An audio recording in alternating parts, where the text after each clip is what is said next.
9장. 나에게 이런 글을 쓸 권한이 없다고 말하지 마십시오.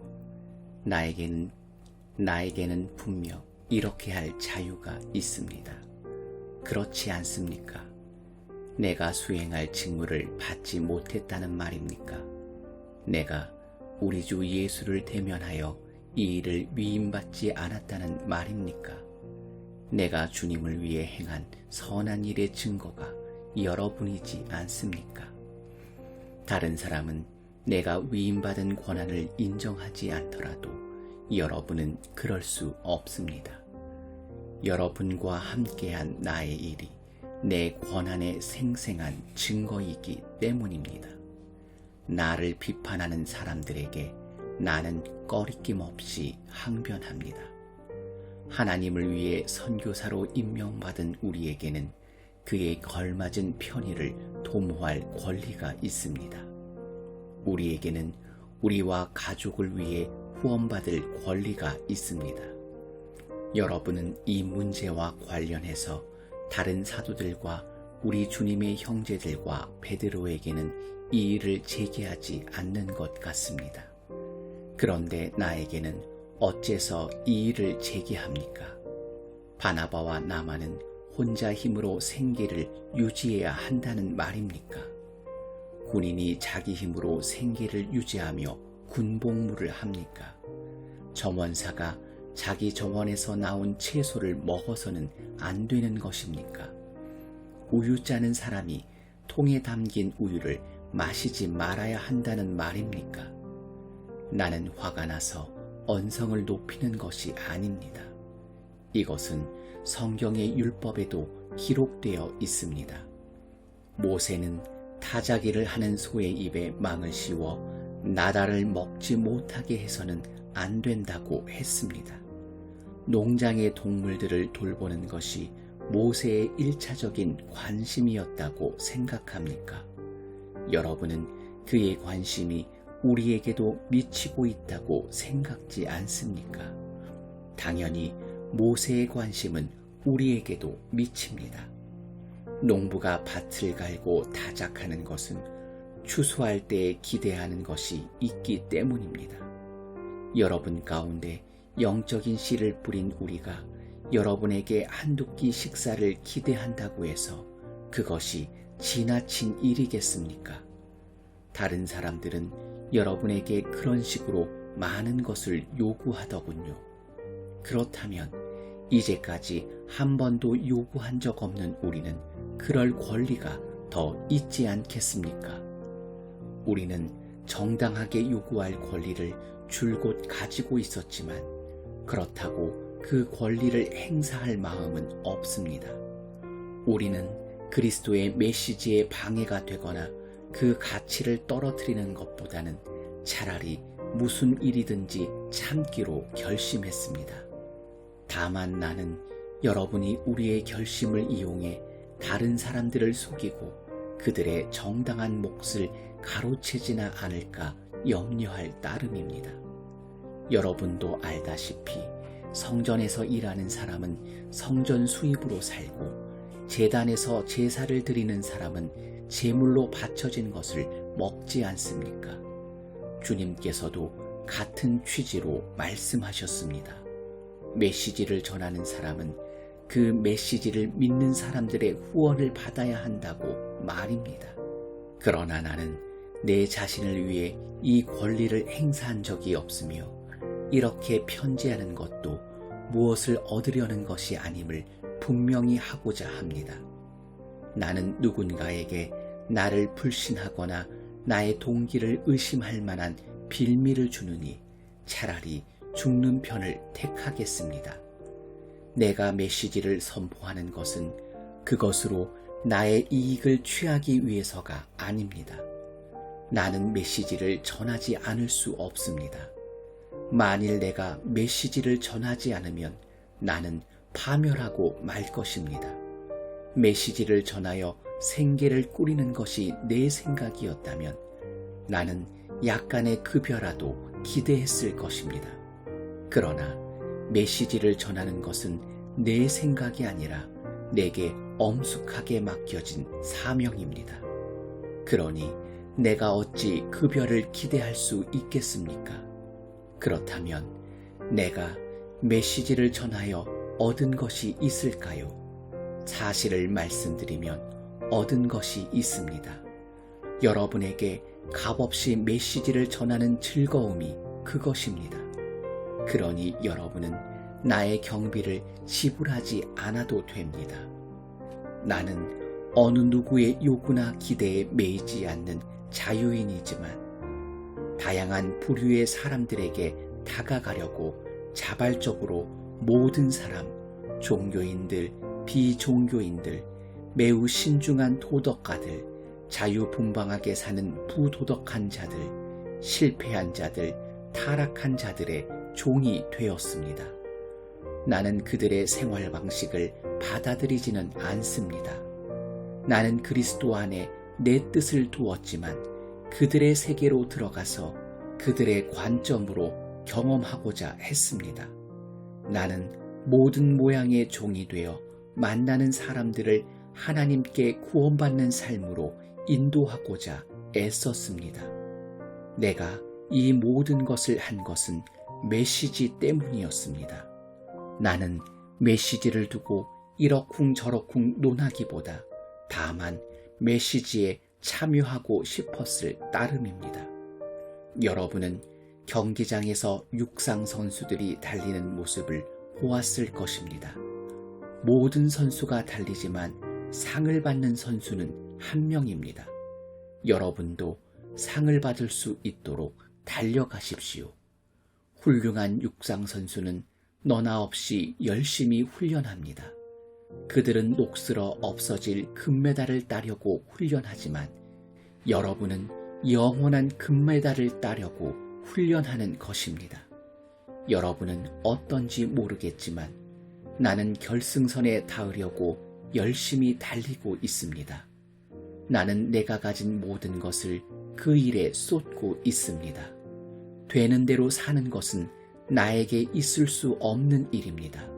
나는 정신을 바싹 차리고 최상의 상태를 유지하고 있습니다. 이는 방심하다가 허를 찔리는 일이 없게 하려는 것입니다. 다른 모든 사람에게 메시지를 전하고 나서 정작 나 자신은 버림받는 일이 없게 하려는 것입니다. 10장. 친구 여러분, 우리의 역사를 떠올려 경계를 삼기 바랍니다. 우리 조상들은 모두 하나님의 섭리로 구름의 인도를 받았고 기적적으로 바다를 건넜습니다. 모세가 그들을 종의 상태에서 구원으로, 죽음에서 생명으로 이끌 때 그들은 우리가 세례를 받듯이 물속을 지났습니다. 그들은 모두 같은 음식을 먹고 같은 음료를 마셨습니다. 그것은 하나님께서 날마다 공급해 주신 식사였습니다. 그들은 바위 틈에서 솟아나는 물을 마셨습니다. 하나님께서 그들을 위해 마련하신 바위에서 솟아난 물은 그들이 있는 곳이면 어디에서나 그들과 함께 머물렀습니다. 그 바위는 다름 아닌 그리스도였습니다. 그러나 하나님의 기적과 은혜를 경험한 것이 그들에게는 큰 의미가 없었던 것 같습니다. 광야에서 어려운 시기를 보내는 동안 그들 대다수가 유혹에 빠지고 말았으니까요. 결국 하나님께서도 그들을 기뻐하지 않으셨습니다. 똑같은 일이 우리에게도 일어날 수 있습니다. 그러니 우리는 그들처럼 자기 마음대로 하려고 하다가 허를 찔리는 일이 없도록 조심하지 않으면 안 됩니다. 백성이 먼저 파티를 벌이고 그런 다음 춤을 추었다고 했지만 우리는 그들처럼 우리의 신앙을 떠들썩한 쇼로 변질시켜서는 안 됩니다. 성적으로 문란해서도 안 됩니다. 잊지 마십시오. 그들은 성적으로 문란하게 살다가 하루에 23,000명이나 죽었습니다. 우리가 그리스도를 섬겨야지 그리스도께서 우리를 섬기게 해서는 안 됩니다. 그런데도 그들은 그렇게 했고 결국 하나님께서는 독뱀을 풀어놓으셨습니다. 우리는 불평하지 않도록 조심해야 합니다. 그들은 불평하다가 멸망했습니다. 이 모든 것은 위험을 알리는 경고 표지입니다. 이 모든 것이 우리의 역사책에 기록된 것은 우리로 하여금 그들의 실수를 되풀이하지 않게 하려는 것입니다. 우리의 처지가 그들과 유사합니다. 그들이 처음이라면 우리는 나중이라고 할 수 있습니다. 우리도 그들처럼 실패할 수 있습니다. 그러니 순진하게 속지도 말고 자만하지도 마십시오. 여러분도 예외가 아닙니다. 여러분도 다른 누구처럼 쉽게 넘어질 수 있습니다.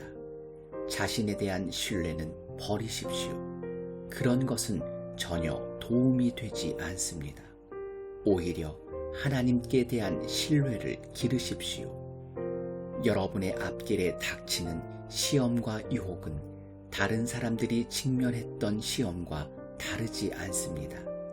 다만 여러분이 기억해야 할 것은 하나님께서 여러분을 포기하지 않으시고 여러분이 한계 이상으로 내밀리지 않게 하시며 그 시험을 이기도록 언제나 곁에 계시며 도우신다는 사실입니다. 그러니 사랑하는 친구 여러분, 사람들이 하나님을 어떤 대상으로 전락시켜 이용하거나 통제하려는 모습이 보이거든 할 수 있는 한 속히 그 모임에서 빠져나오십시오. 이제 나는 성숙한 신자들에게 하듯이 말하겠습니다. 여러분 스스로 결론을 내려보십시오. 우리가 성찬 때 축복의 잔을 마시는 것은 그리스도의 피, 그리스도의 참 생명에 참여하는 것이 아닙니까? 마찬가지로 우리가 빵을 떼어 먹는 것도 그리스도의 몸, 그리스도의 참 생명에 참여하는 것이 아닙니까? 여럿인 우리가 하나가 되는 것은 빵이 하나이기 때문입니다. 그리스도가 우리 안에서 조각조각 나는 것이 아닙니다. 오히려 우리가 그분 안에서 하나가 되는 것입니다. 우리가 그리스도를 우리의 모습으로 축소시키려는 것이 아니라 오히려 그리스도가 우리를 그분의 모습으로 끌어올리십니다. 옛 이스라엘에서도 그런 일이 일어났습니다.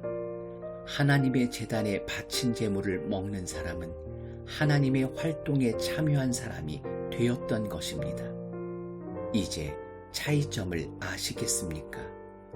우상에게 바친 제물은 아무것도 아닌 것에 바쳐진 것입니다. 우상이 아무것도 아니기 때문입니다. 그러나 사실 우상은 아무것도 아닌 것보다 더 심각합니다. 그것은 바로 마귀입니다.